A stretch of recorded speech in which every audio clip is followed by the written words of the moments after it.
Selamat datang di konten saya. Silahkan tonton sampai habis biar nggak salah paham, terutama Kadun. Bletak! Ya, konten ini buat Anda penggemar Anies pasti seneng banget. Karena saya jarang-jarang memuji Anies ya. Ya, menjelang kelar jabatannya sebagai gubernur, Anies masih dihantui janji-janji yang nggak kesentuh. Seperti soal rumah murah milik sendiri. Ingat, milik sendiri buat warga Jakarta sesuai janji manisnya dulu. Takut ya. Dan hari ini tersiar kabar. Setelah kemarin terpaksa menjilat ludah sendiri dengan melanjutkan program Ahok, yaitu Rusunawa, sekarang ditambah lagi dengan program Anies soal hunian yang terbaru, yaitu kos-kosan. Ini apa lagi? Ya meski namanya mau diganti apapun, terserah bacotannya si Anies lah. Tetap aja, rumah petak dengan aturan ala mahasiswa dan disewakan bulanan, namanya ya indekos atau kos-kosan. Maaf ya, saya mau nanya nih, Anda ini gubernur apa juragan kos? Ya, kemarin Anies Baswedan meresmikan apa yang dia namakan alas padu, yaitu hunian sewa untuk warga kelas ekonomi menengah di Jakarta. Istilah yang sudah lama dipakai yaitu indekos diganti namanya jadi alas padu. Itu bukan alas roban ya. Iya, soal nama alas padu, tapi tetap aja ini adalah sebuah indekos yang juga disebut oleh Harian Kompas loh. Ini bukan saya aja yang nyebut ini tuh indekos. Harian Kompas bilang kalau ini tuh kos-kosan atau indekos. Ya, menurut Anies, alas padu merupakan hunian yang terletak berdekatan dengan transportasi umum, misalnya MRT atau terminal lah gitu ya. Ya memang kalau usaha kos-kosan deket terminal itu memang laris. Ya levelnya Anies memang baru pada taraf ini ya. Makanya saya agak menyesal juga dulu waktu berharap beneran, saya tuh bener-bener berharap waktu itu Anies bisa seperti janjinya, bisa ini, bisa itu. Ternyata kan enggak. Loh, bikin kos-kosan ini pun Pemda enggak sendirian loh. Mana sanggup? Karena memang kemarin Anies tuh menandatangani 2 perjanjian kerjasama tentang penyelenggaraan hunian terjangkau katanya. Yaitu antara MRT Jakarta, ada lagi PT Rukita Bhinneka katanya, kemudian juga ada lagi PT Cove Living Indonesia. Kalau kita dalami ya, fasilitas di lokasi apa yang dinamakan alas padu ini, ya memang mirip kos-kosan. Seperti yang ada di Rukita Kudus Menteng. Fasilitasnya tuh ada wifi, AC, pemanas air, area parkir, keamanan, dan dapur berkompor. Ada dispenser, kulkas, serta microwave. Juga ada ruang santai yang juga menjadi ruang tamu. Laundry sebanyak 14 kg per bulan. Dan pembersihan kamar yang dilakukan 2 kali per pekan. Wah, detil saya. Tipe kamar ada 7 katanya. Yang memiliki harga yang berbeda, yaitu antara 3,1 juta sampai dengan 3,7 juta. Itu pun tidak termasuk listrik. Mahal juga ya. Yang menarik adalah aturan bagi penghuni ya sama kayak anak kos-kosan. Mau denger nih aturannya nih. Kalau ada yang ngotot, itu bukan kos-kosan. Bukan, itu bukan kos-kosan. Itu adalah alas padu. Nah, ini aturannya. Yang pertama, tidak diperbolehkan untuk merokok di dalam kamar. Merokok hanya diperbolehkan di area yang telah disediakan. Wah, kacau nih. Kameramen saya nggak bisa kos di situ nih. Bukan karena dia merokok, nggak bisa beli rokok ya. Nah, berikutnya adalah tidak diizinkan menerima dan membawa tamu atau teman lawan jenis di kamar ataupun menginap. Wah, apakah ini kos syariah? Kalau ada perlu misalnya mendadak gimana dong? Yang kemudian adalah yang ketiga, dilarang memasang paku dan menempel suatu barang di dinding dan juga pintu. Ini kos-kosan mungkin dindingnya tipis ya. Juga dilarang memasang paku di kepalanya Pak Kos karena dia bukan sundel bolong. Yang berikutnya adalah dilarang untuk merusak benda bersama yang berada dalam area kamar ataupun di area umum. Nah, kalau ini saya sepakat dan sepaket ya. Ada lagi larangan yang begini. Dilarang memasak di dalam kamar. Demi keamanan bersama gunakanlah dapur umum yang telah disediakan. Ya ini memang nggak pas ya kalau buat makan, buat apa yang kos tapi makanan pokoknya mie rebus ini nggak pas ini. Kos di sini nggak pas, karena nggak boleh masak pakai tahu kan itu ya. Pemanas heater kan, asik banget gitu kan. Sehat enggak, jadinya tipes. Yang berikutnya adalah tidak diperbolehkan meminjamkan kamar untuk digunakan orang lain. Saya paling nggak bisa nih kalau kos begini nih, kaku begini nggak bisa nih.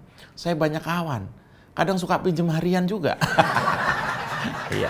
Kemudian tidak diperkenankan untuk membawa anak dengan usia minimal 4 tahun. Dengan catatan penghuni diperkenankan ya, tidak diperkenankan. Dibolehkan bawa anak asal usianya itu minimal 4 tahun. Bayi nggak boleh. Kalau bayi di luar, wah dia sadis ya. Nah, dengan catatan penghuni itu tetap berkewajiban untuk menjaga ketenangan dan tidak berisik di dalam kamar. Oh iya, ini kan bukan kos keluarga ya. Ada lagi aturan, tidak diperbolehkan untuk menggunakan hunian atau rukita ini untuk kegiatan komersial apapun. Jadi kalau Anda mau jualan pulsa dan DVD bajakan, nggak bisa di situ. Saya kok jadi nostalgia zaman kos-kosan dulu ya. Nah, Anies ini menjelaskan bahwa program Rumah Padu, tadi kan Alas Padu nih, ini ada satu lagi. Anies menjelaskan bahwa program Rumah Padu dan Alas Padu ini dicanangkan Pemprov DKI untuk mengakomodir kebutuhan masyarakat kelas pekerja menengah untuk mendapatkan hunian di pusat kota. Anies ini bilang, Alas Padu dan Rumah Padu mengakomodir kebutuhan dan kemampuan kelas pekerja menengah berpenghasilan 7-20 juta per bulan yang belum terakomodir dalam program perumahan untuk kategori masyarakat berpenghasilan rendah dan juga belum mampu memiliki hunian di pusat kota. Ini kacau menurut saya. Kalau untuk gaji 7 juta, buat kos 3,7 juta, lalu sisanya apa cukup? Buat makan aja minimal misalnya di Jakarta nih, itu bisa 3 juta sebulan. Sisanya 300.000 bos. Nggak bisa ngirim ke kampung. Anda masih ingat berapa tarif maksimal sewa rusunawa ala Ahok? Nggak sampai 500.000 per bulan. Bahkan Ahok sanggup hanya dengan sewa 5-15.000 per hari bagi warga Jakarta. Ini baru namanya berpihak kepada warga nis, bukan berpihak kepada pengusaha aja. Ya, tanpa ragu dan malu, Anies Baswedan menginisiasi pembangunan hunian yang dia klaim terjangkau untuk kelas menengah dan diberi nama Alas Padu dan juga Rumah Padu. Padahal mah ini kos-kosan eksklusif aja lah. Di kos eksklusif malah bisa bawa keluarga orang. Iya, dengan ceria seolah kita-kita ini goblok, Anies tuh bilang begini, kami menyiapkan hunian bagi yang berpenghasilan rendah dan menengah. Yang menengah ini disiapkan dengan pola-pola kolaborasi. Maka kami berharap usaha akan tumbuh berkembang. Kemudian mereka yang membutuhkan tempat akan terfasilitasi. Dan kita saat ini sedang menawarkan paradigma baru hidup di kawasan urban, kata Anies. Dan disambut ketawa cekikan oleh netizen. Anies menawarkan paradigma baru hidup di kawasan urban. Nis, kos-kosan itu udah ada sejak zaman jebot. Selamat datang di Oposisi 69 FM bersama saya, Mas Yopre. Tarik bambang, sedikit disinggol lapor polisi, padahal doyan nyenggol tanpa basa-basi. Orang ngebanyol, kau disomasi. Oh sial, semua salah Jokowi. Oh no, ini negara gua. Oposisi gak ada otaknya. Bangsat! Ya, Alas Padu alias kos-kosan dekat terminal atau stasiun merupakan hunian sewa berkonsep co-living alias yang biasa disebut orang pinter kos-kosan atau indekos.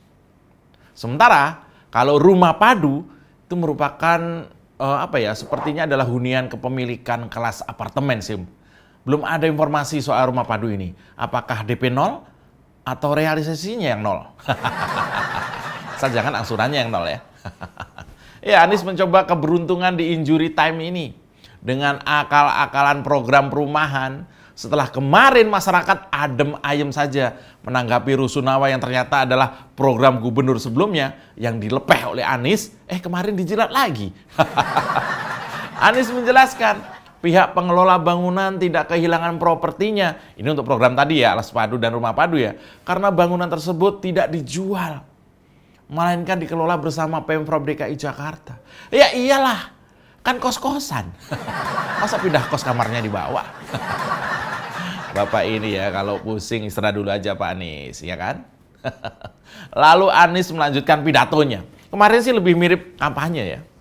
Oleh karena itu, saya mengundang kepada generasi baru Indonesia yang saat ini mulai meniti karir di Jakarta, yang mulai membangun masa depannya. Mari bangun masa depan dengan lifestyle yang baru, dengan pola mobilitas baru, yaitu mengandalkan kendaraan umum, mengandalkan jalan kaki, katanya. Ya elah bos. Kalau soal kos dan kemana-mana jalan kaki, udah banyak yang ngejalanin bos. Dan saat ini kabarnya, dari hasil kerjasama itu telah menghasilkan 359 unit kos-kosan dengan rincian 106 unit siap huni dan 253 unit dalam tahap persiapan atau penjajakan kerjasama. Jadi baru 100-an kamar.